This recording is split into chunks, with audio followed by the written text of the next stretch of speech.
Waiting for okay. We are live.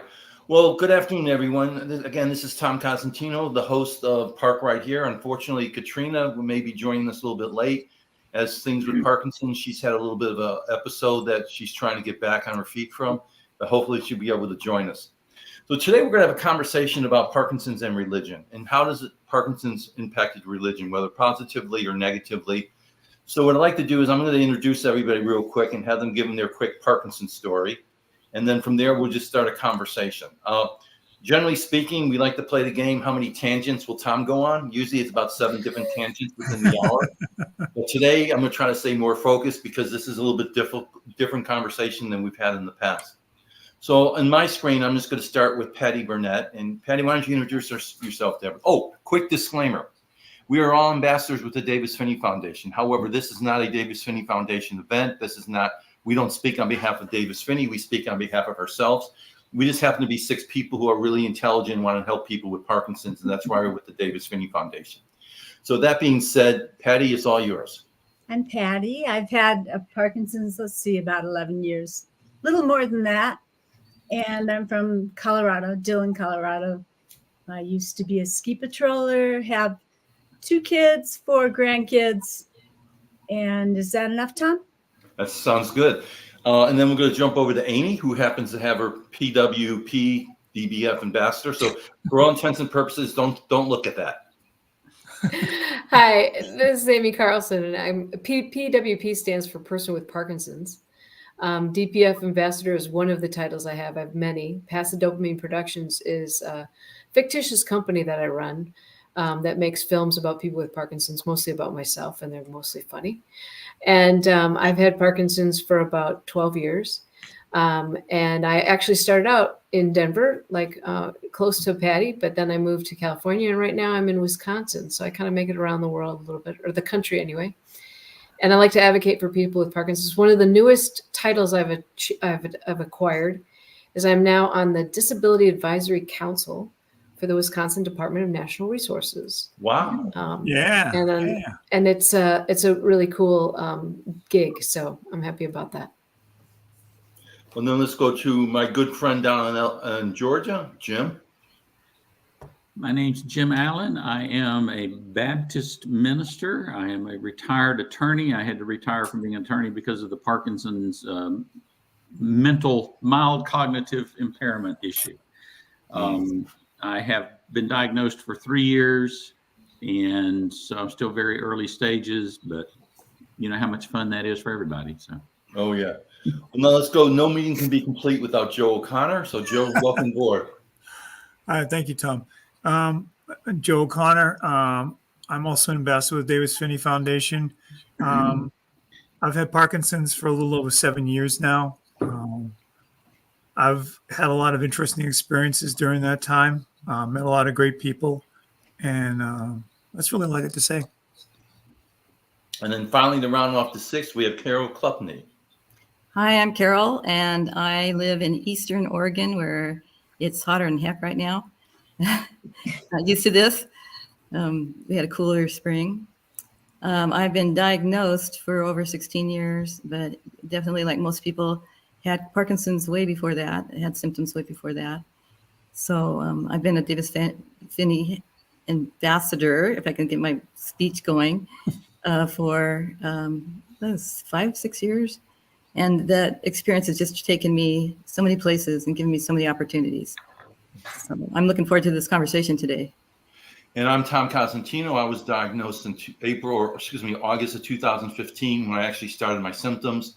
I was officially diagnosed in February of 2016.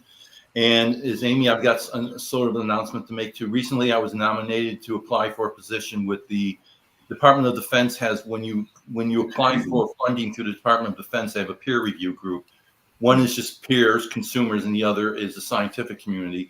And now I represent the peer committee for the consumer. And when scientists start applying for research grants in October, I'll be one of many people reviewing those grants and giving them my 2 thoughts on what it is. And very, very excited about that opportunity because I had the power in my hand to either grant. The cure is yours. Yes, it is. So if there's a cure in the next year, just I'll take credit for it because I had the wisdom and foresight to see the right thing. But so what I wanted to say, what started this in my mind was I have a friend who's a Lutheran pastor, or was a Lutheran pastor, and I met him probably 10 years ago. And as we got to become more friends, we talked quite a bit. And he was diagnosed as YOPD, and I saw his struggles with Parkinson's. Ultimately, he had to step down, and he lost his parish, if you want to call it a parish. And he's now retired, and he was going to join us today, but unfortunately, he had a little minor incident, and he won't be able to attend.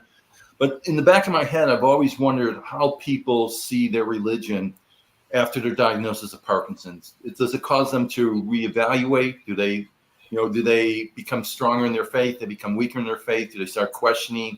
So I thought it would be good to put a group together just to see what your thoughts were. And does anybody want to jump in? We got Joe. The chair recognizes Joe O'Connor. I think beside religion, it's been said to me many times that people with Parkinson's are the best people for living in the moment.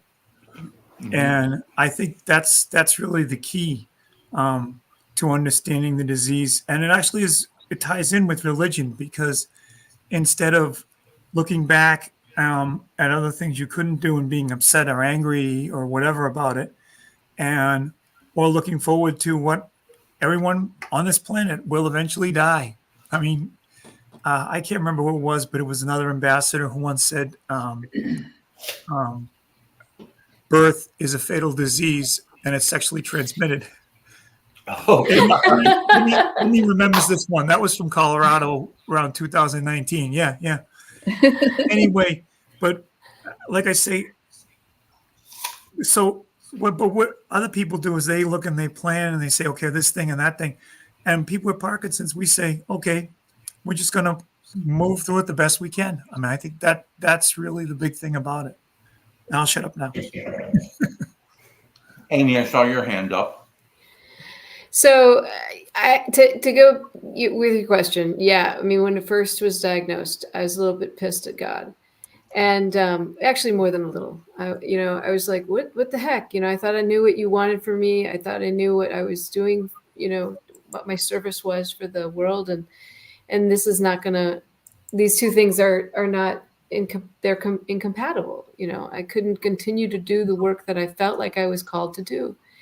And that really, really was troubling for me. And in fact, I went to church one day with my kids and to hear my favorite Lutheran pastor, and he actually had invited a guest to speak that day, which kind of, irked me, which, typically God tries to poke at me a little bit. And so the person who was speaking was a missionary, and I have, I won't go into that, but anyway, the missionary was talking. She was talking about how she had been a missionary in Haiti for like 12 years and loved her call and was so happy. And then she got a new call to Detroit. And she really questioned that call. She's like, I kind of liked Haiti. Didn't really think about Detroit as being a place I wanted to be, and what God had for me there. And she said, and then I realized through some soul searching, it's not my job to question the call. It's my job to figure out what to do with the call and where to find the joy in it and how to find God's presence in that call. And I heard those words and I thought, okay, those were meant for me. And I started thinking about, what do I have? What do I have that I can bring to this, rather than why was this done to me? Okay. And that started a change and a reversal in the way that I thought about my Parkinson's and the way I lived with my Parkinson's. Amy. And so that was everything. I mean, now it's like, okay, what are my talents and what are my skills and what can I bring to the Parkinson's community? Well, as Carol said, there went Amy. And I found a real home and now I feel like my life is so much more meaningful than it ever was. And I feel like, I also feel like that I had not seen miracles in my life until I had Parkinson's. Mm-hmm. And now I see them And so, yeah, this is a treacherous path to follow, living with Parkinson's, no doubt. You know, it's like standing on a banana peel at all times. But it's brought me more joy than I ever could have imagined. I remember I didn't physically meet you, but the first time I met you was I was watching the Davis Finney function of some sort, and you were the entertainment break. I think you had a trench coat on. And after watching that little 10 minutes of you do what you do, this is meant as, sometimes when you have to preface it by saying this is meant as a compliment, people may not understand. But you were quirky, you were different. And the message you gave was a different message, and it resonated with me. And I'm like, this is the type of person I need to get to know, because I like quirky. I like different, because, you know, normal is just normal. But I think what you had mentioned, how everybody, I think one of the earlier signs of having Parkinson's is you're a really nice person. I think one of our other ambassadors, Michelle, has said that the only good people get Parkinson's. Yeah. Only good people. Yeah. And I actually kind of Only agree the with good that. die young. I think that's very occasionally. But Carol, I think that's an old Catholic station. Okay.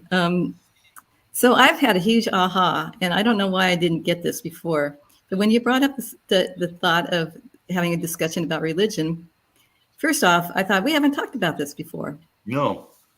And so then I went looking for resources, of course, and I found there are very few studies done on religion and Parkinson's. But I had this huge aha. And when I was diagnosed, my doctor said, by this time, you've lost 70% of your dopamine-producing cells in your body. And I go, okay. So I enter Parkinson's, and I was very involved in my church community. I did music with the choir. I did youth camps. I did all sorts of stuff. And it just kind of faded slowly away, and my interest faded so slowly away. And my, I couldn't tell if it was apathy or was I afraid of something that was going to happen or what was going on there. And then I just had this kind of flat affect about it. And I didn't attend Mass anymore. And it was like, okay, well, why aren't you going to Mass tonight, Carol? Why aren't you going with me? My husband would say. And I go, I just don't feel right. I'm kind of scared of, having to talk to people or, having a moment of urinary dysfunction, something like that, So my aha was that, excuse me, my husband's phone is over there and I can't reach it.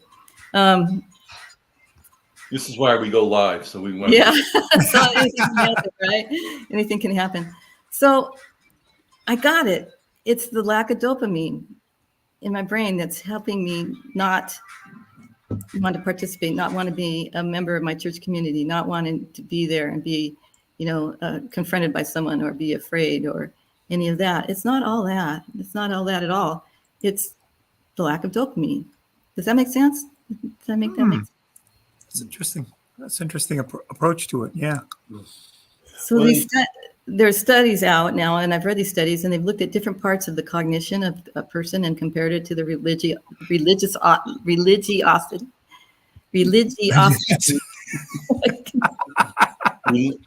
We all know it. You want to spell that out?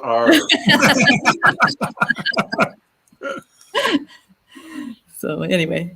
Well, I remember, and I'm going to jump to Jim at because I wanted to leave Jim at the end in a sense because of his unique experience, if you will. The day I got officially diagnosed was of February in 2016. There's going to be a trivia aspect to this. So, I'm told I officially have Parkinson's, and I come home, and of course you feel like shit because you just officially told you have Parkinson's. And I'm watching TV Land, and I watch an Archie Bunker episode, and you got to laugh at Archie Bunker. I don't care how bad you're off. And then I watch another Archie Bunker episode, and I say to myself, I'm going to watch one more show, and then I'm going to bed. So here's the question: what was the next show on TV Land for someone who was just diagnosed with Parkinson's? Any guesses? You already told me this one, so I'll rule myself out. Michael J. Fox and Family Ties. I heard the theme song, and I remember laying on the bed and I look up at the sky. I say, "This ain't effing funny," and I turned off. That was like I think my first experience with Parkinson's and God. It's like this ain't effing funny, and I remember somebody coming to my door for some work, and we had a minor flood, and he introduces himself. He goes, "My name is like Dave Parkinson." I said, "Yeah, right. Your name. Who told you to say that? Is that a joke?" And his name was Dave Parkinson. And I thought that was another little push in that respect. But so I wanted to, at the end, I wanted to leave Jim to be not the final, but I want everyone to introduce himself, and then Jim tell about his, because you do bring a unique perspective to all this as well. Plus, you play pickleball, so we have to talk about that at the end of the show. I think you got Patty.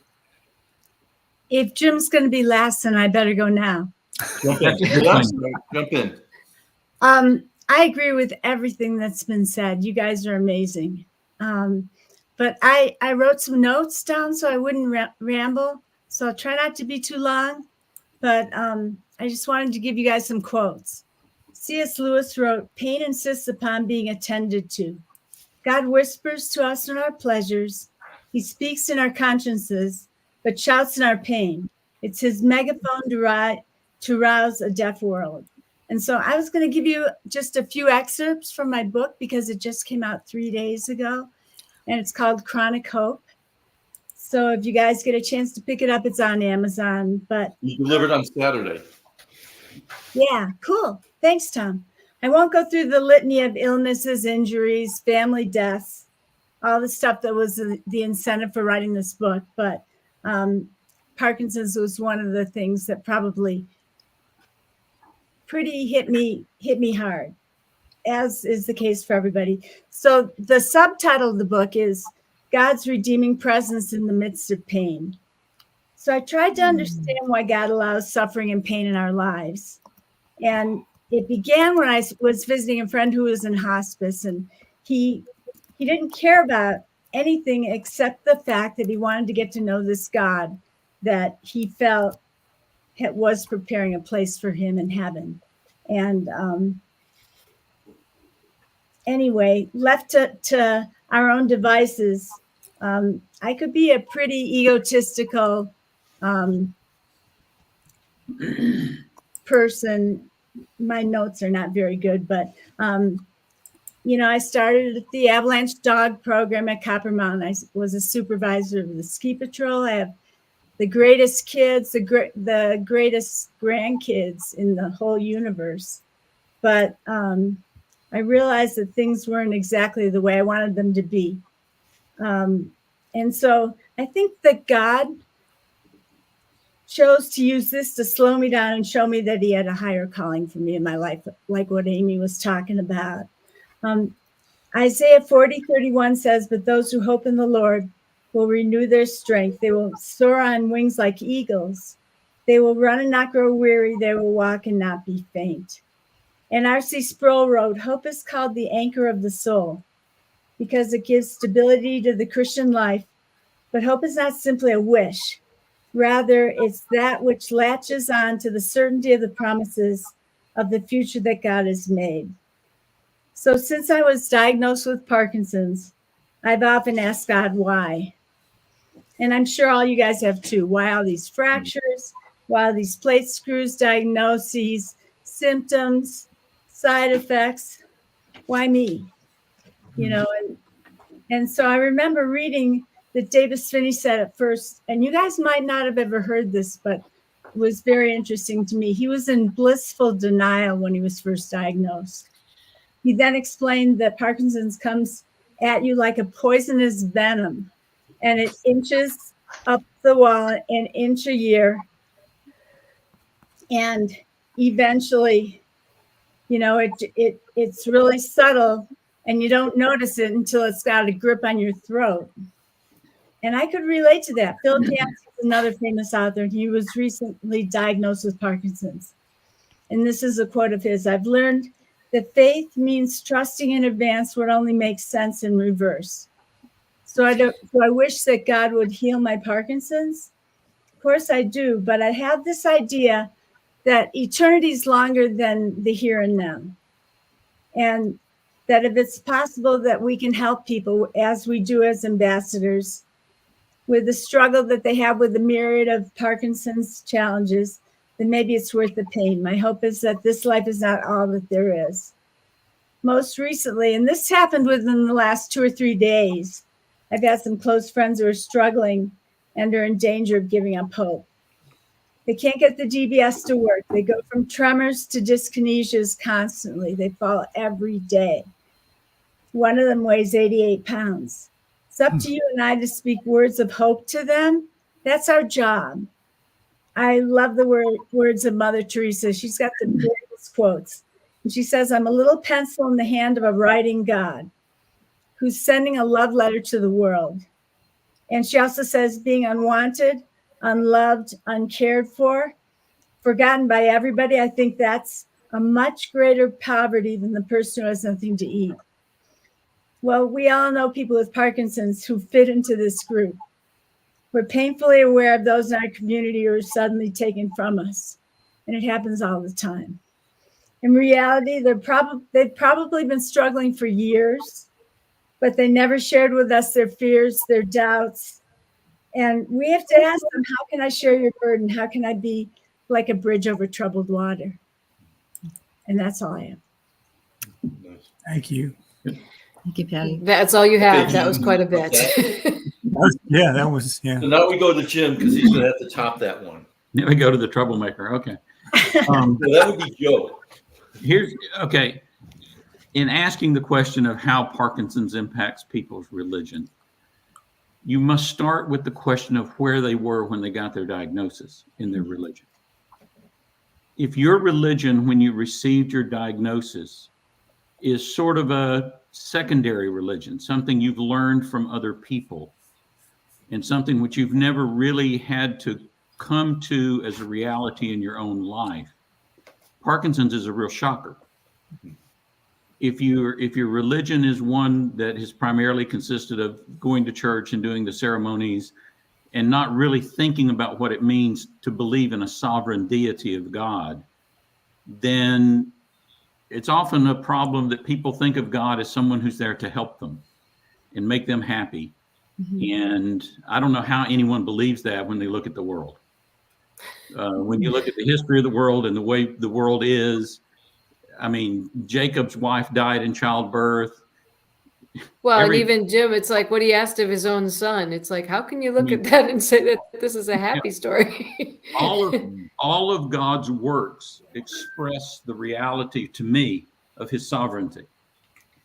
If you believe in a sovereign God whose decrees determine what's happening in the world, then the fact that I have Parkinson's does not impact my religion in any way, because it's just something else that's happening in my world. R.C. Sproul was once in a train accident near Mobile, Alabama. Huge train accident. Lots of people were hurt. And all these people are saying, well, now he was a minister in Florida.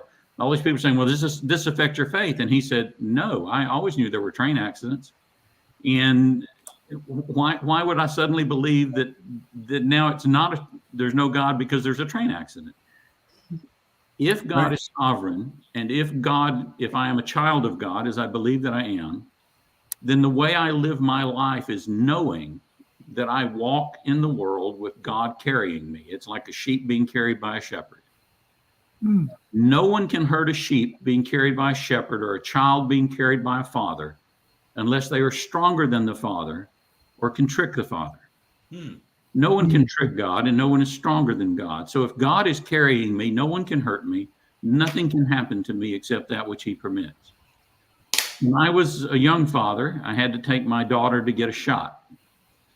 My daughter's in my arms, and I'm holding her, and she's safe and happy, like 6 or 9 months old. And all of a sudden, this nurse plunges a needle into her leg.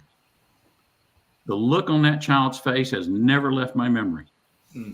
She was perfectly safe and happy in her world, and I allowed someone to do something that she did not like at all.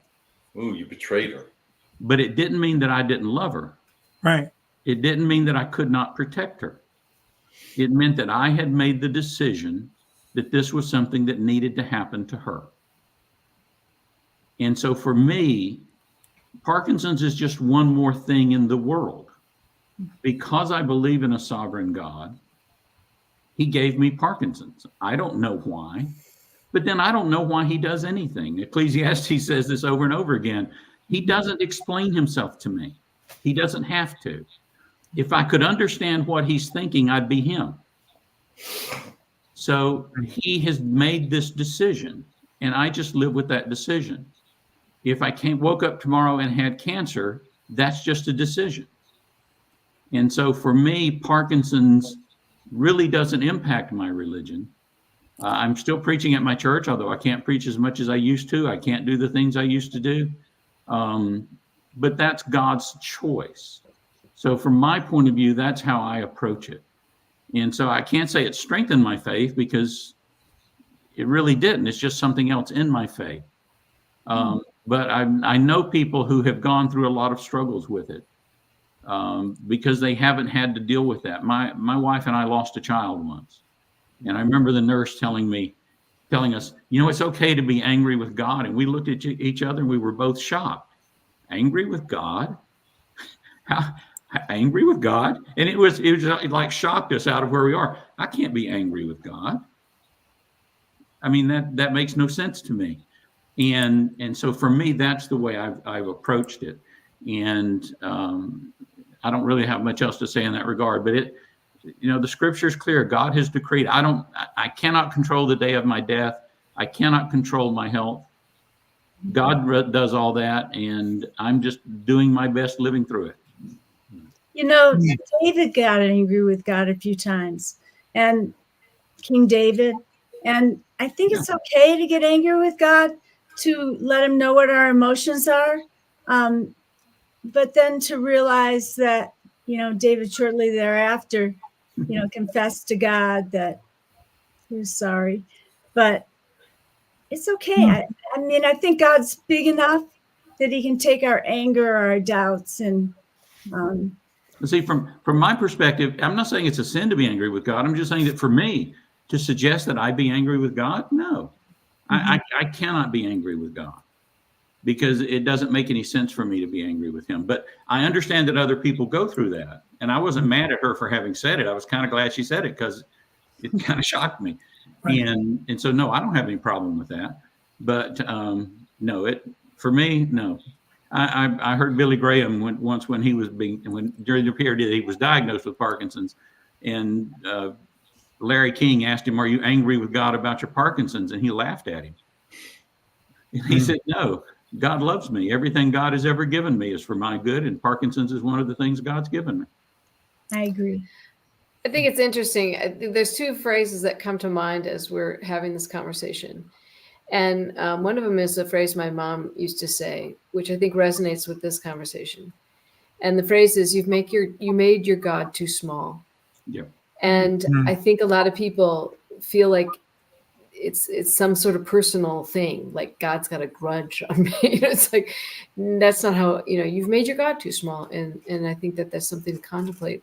The other phrase that really I find is difficult for me to deal with, and I've always tried to find a way to think about it, and I struggle with it, is sometimes people say, "There, but for the grace of God, go on." Oh, bingo, hate that. And that phrase just really gnaws at me, because it's like, that's like saying God loves me better than he loves someone else, or loves you. It's just like, how do you, I just really struggle with that. And I struggle with the idea that some people look at luck and assign luck as something to God, to credit to God. And I'm like, I don't think it actually works quite, but I struggle with that.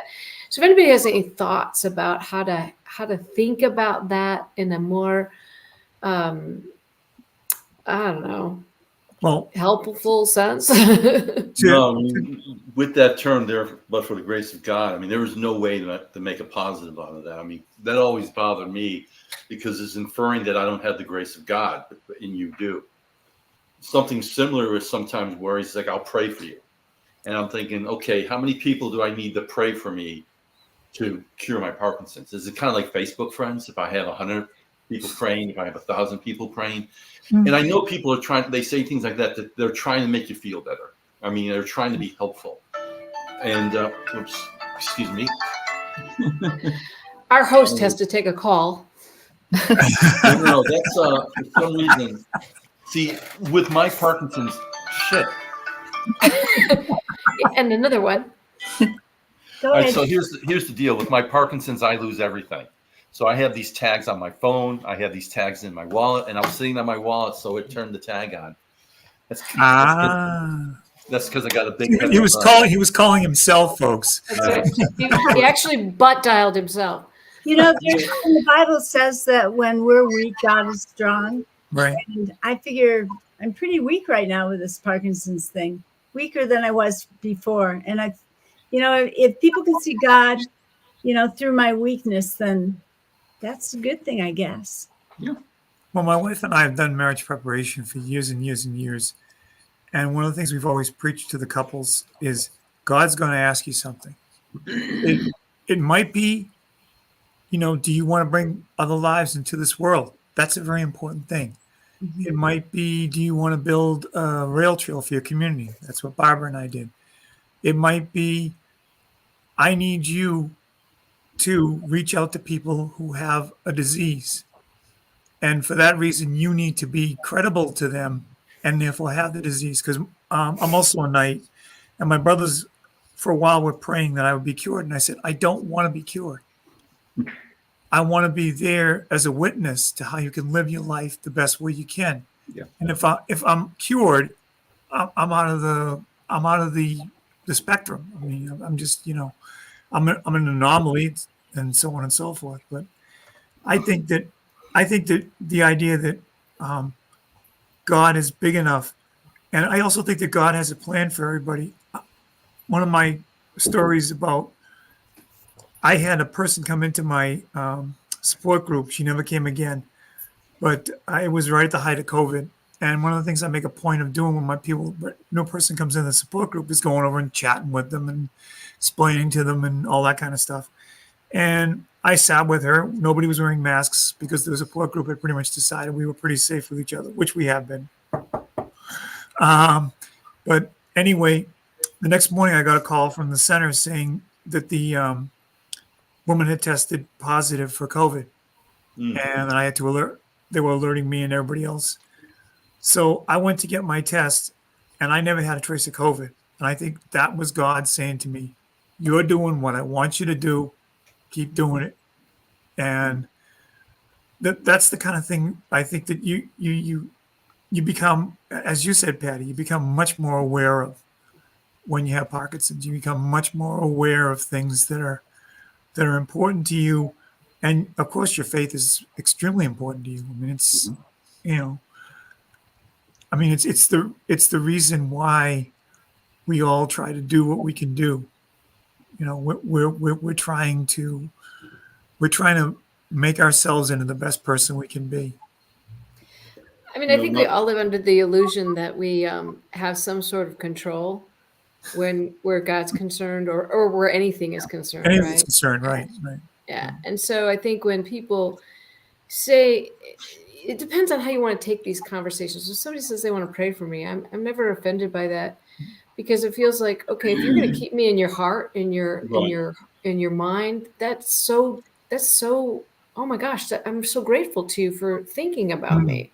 Yeah. If, however, you think by praying to God for me that you are going to somehow affect or control the situation, right.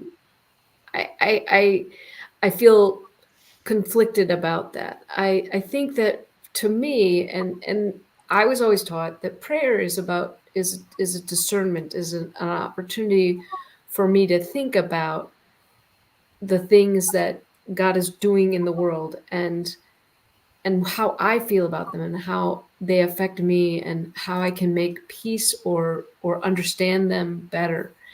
To me, prayer is an exercise in discernment, and a couple of other things, but not necessarily not a hey God, can you do this for me? It's not Santa Claus.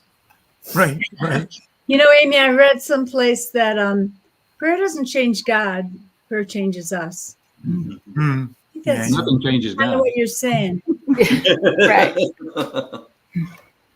Like my mother's 91 and she is wicked smart. I mean, just wicked smart. And she's just very devout Catholic. And I tell her that you're never going to die. She goes, because she's 91. She goes, of course I'm going to die. I said, no, you're not, Mom, because, you know, God's only been in existence for infinity, and he's not ready to have that fight with you yet. Because the moment you get up there, you're going to start asking him questions. So, I mean, he hasn't had time to prepare for you. And she's going to start to rearrange the furniture and then watch out. Yeah. well, I looked at her life. I looked at how she's overcome things, you know, from being married to an alcoholic husband and, you know, raising 5 kids on her own. And there's such strength in that. Mm. And whenever I doubt anything, I look to her. So if we go to talk about, if we talk about the prayer issue, the model prayer that Christ gave us, which is often called the Lord's Prayer, it gives us 6 things that we're asking for, right? There are 6 requests in the prayer. Our Father who art in heaven, which acknowledges where he is, that's not a request. Hallowed be your name. So the first thing we pray for is that his name be hallowed. Hallowed be thy name. I can't remember. Thy kingdom come. Thy kingdom come, thy will be done. Your will be done on earth as is in heaven. Those are the next 2. So the Right. first 3 things you pray for is that his name be hallowed, that his kingdom will come, and that his will be done. Right. Now, once you've gotten through those 3 things, it's really hard to start making a list of all the stuff you want. And the things we're told to ask for That's really good. are our daily bread, and forgive us our trespasses, and lead us not into temptation. As we forgive those who trespass against us. And when I've done those 6 things, then I'm pretty much done. But that's a good I have point. to begin with that God be hallowed. So as Joe was saying, if I'm going to the hospital, the question isn't, are you going to pray that I be happy in hospital? The question is, are the nurses that treat me in the hospital going to see Christ in me while I'm in the hospital? Mhm. Yeah. That's the question. Is God going to be hallowed by my presence in the hospital? Is his kingdom going to be promoted and his will be done by my presence in the hospital? Hmm. Right. That's what the goal is. Now, I'd like to get well, Sure. We all would. You know, but that's I not the remember- goal. how many And people thought it was in Harold be his name? So There yeah, was a gr- I agree with you on the prayer thing. I've never asked anyone to pray that for healing for me, because Mhm. it's just, if God wants to heal me, I think he's going to heal me. What I want them to do is pray that I can live this life in a way that brings glory to him and help other people, so that my life's worthwhile. Right. You know, I think my definition of healing has changed over the years. First, I thought it was, you know, that Parkinson's would go away, but maybe healing is more a spiritual thing. You know, that other people would see Christ in me, and that they would be healed spiritually, not necessarily physically. Right. It's a thought. Absolutely. But if everyone who got sick lost their faith, there would be no faith. Good I mean, point. none of us are going to live forever. And none of us, when we get older, are going to live forever peacefully. We're all going to start taking lots of pills and have lots of pains. And the idea that I'm supposed to question God because somebody has pains or pills, or because I have pains or pills, has never appealed to me at all. Mm. Yeah. That's true. That's very true. Everyone thinks for a minute. Yeah, this is where the voice starts. I can't take voice, so someone's got to talk. Well, Tom, I was going to ask you a couple of housekeeping questions. I don't know how long this podcast is. Usually we go an hour or when we're done talking. Okay. Okay. Till And Tom runs another out of things. Till Tom Is there runs a out way of to rabbits. yeah, is there a quiet way to take questions? Are there people watching live? I don't know. We how don't that get works. much. It's strange. As much as we try to build a live audience, we don't really do. It's mostly our people watch us because this is streaming to a couple, YouTube and Facebook and such, and more people go on later and they watch it than we get.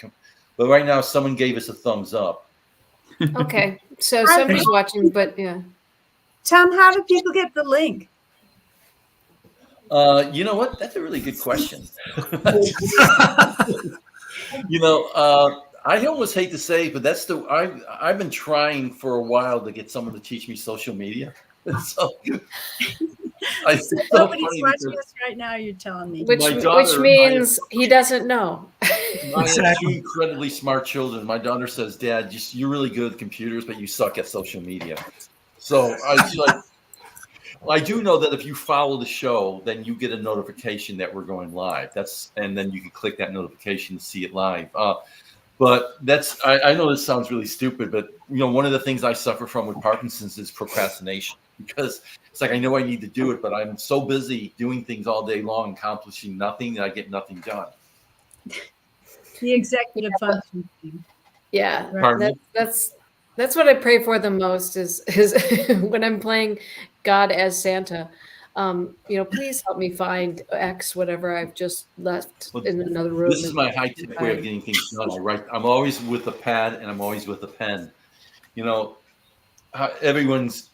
Parkinson's affects everybody differently, and I know my cognitive skills have gone down somewhat.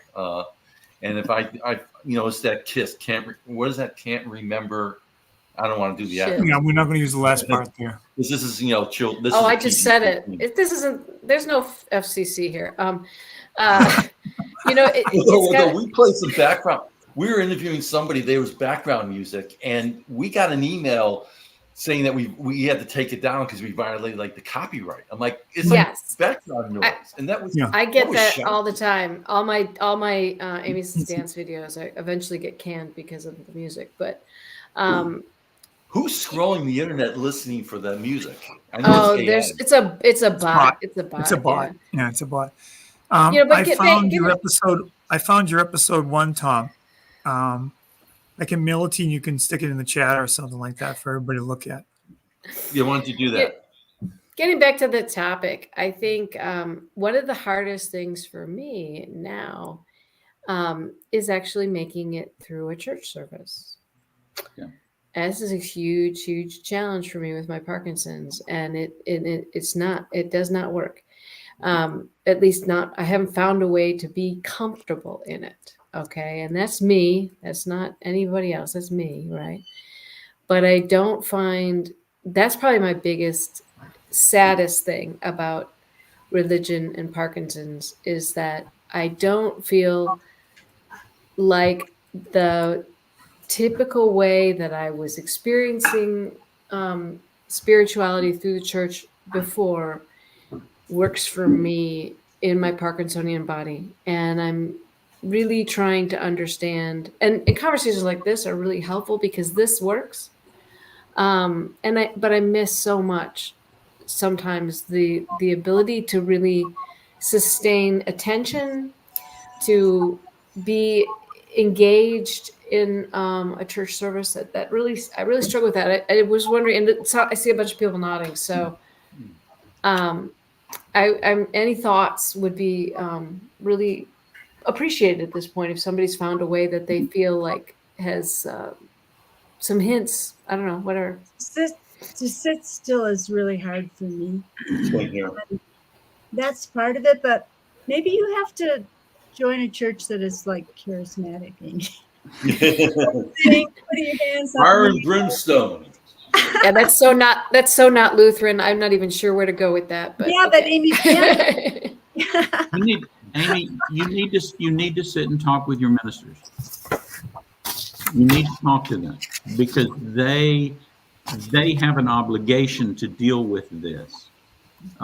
Ministers have a bad rap to some degree, although I've known enough of them who are like this, of wanting everything to be their way and wanting everything to work the way they want it to work. So they get mad when babies cry, and they get annoyed if someone has to get up and go to the bathroom during the service and all that kind of nonsense. I tell people, you're preaching the eternal word of a God empowered by an enlivened spirit. What do you care if a baby cries? I mean, why would you let such a thing bother you? You need to talk to them. What do I need to do? Because I want to be here. I want to be a part of it. And if part of it means you have to get up and stand in the back, then get up and stand in the back. If part of it is you have to move around, then move around. Mm-hmm. The word of God is eternal, and it's not going to be broken up in someone's hearing because you had to move around. I totally agree with you, Jim. And the funny thing is, so do most of the ministers or pastors that I've spoken with. it's in my internal voice that I need to have a conversation with, because I was, you know, brought up to appreciate church in a different way. And so I need to really talk to that internal voice and say, shut up. If you'll go read some of these articles that I was trying to reference earlier, like the cognitive and religious connection with PD. Mm-hmm. And there's several studies that are done, and there might be something in there that'll enlighten you a little bit to what's causing that issue with you. And then you can work on that part of it, like the physical needs. Mm. That sounds great, Carol. I look forward to getting those links from you.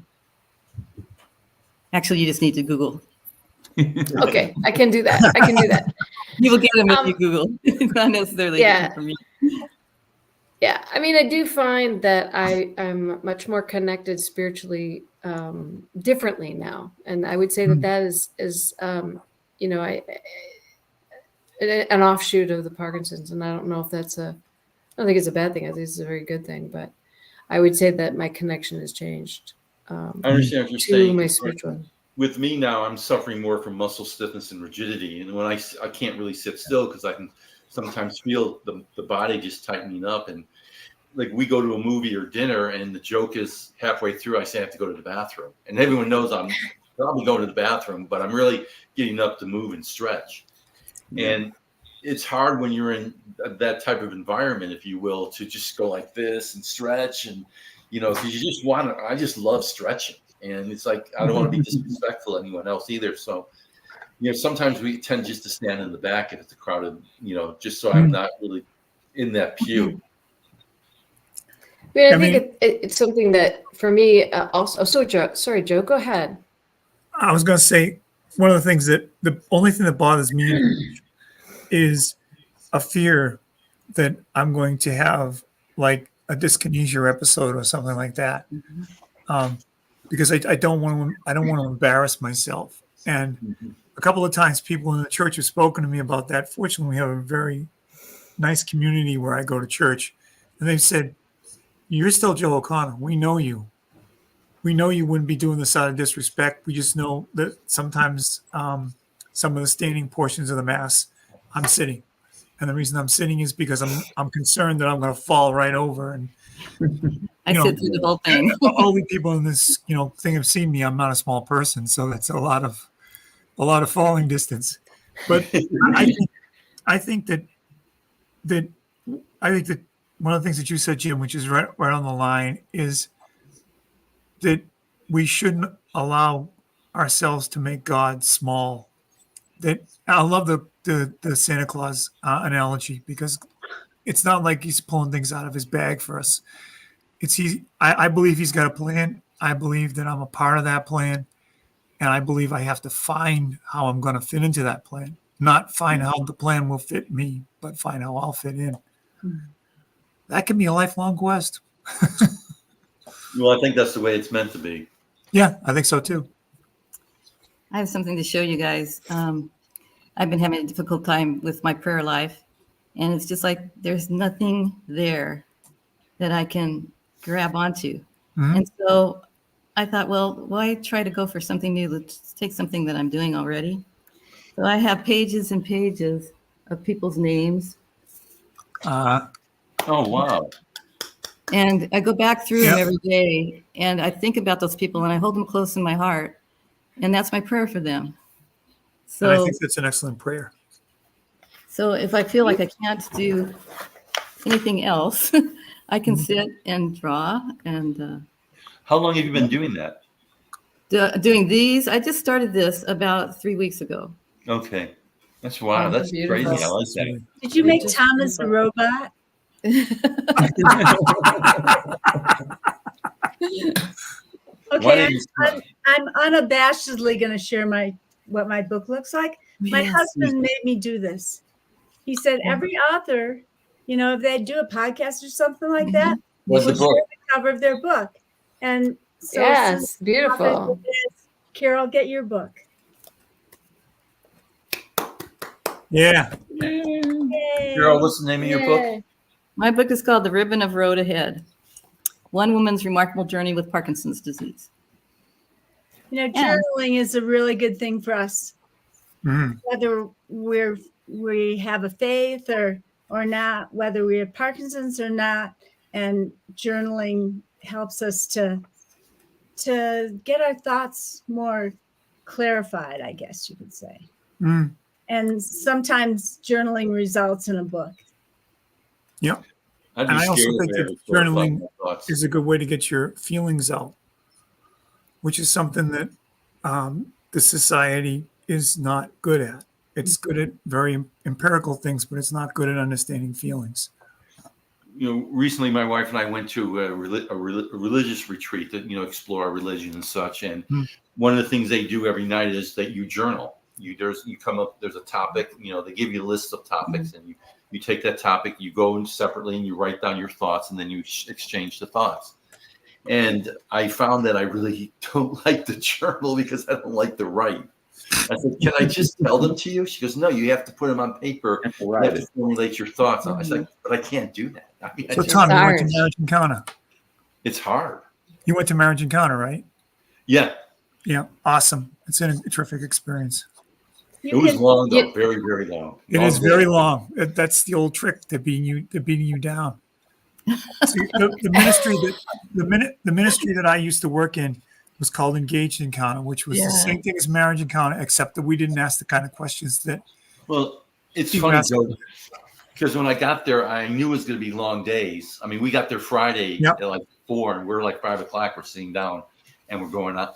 But I'm like, I had to take them aside and say, I have Parkinson's. I can't sit still for 5 hours. I can't sit still for 12 hours. So Yeah. I'm going to be sitting in the back, and I'm going to be getting up and moving around and moving. And I don't mean any disrespect, but I cannot sit there for that long because I'll just feel everything tighten.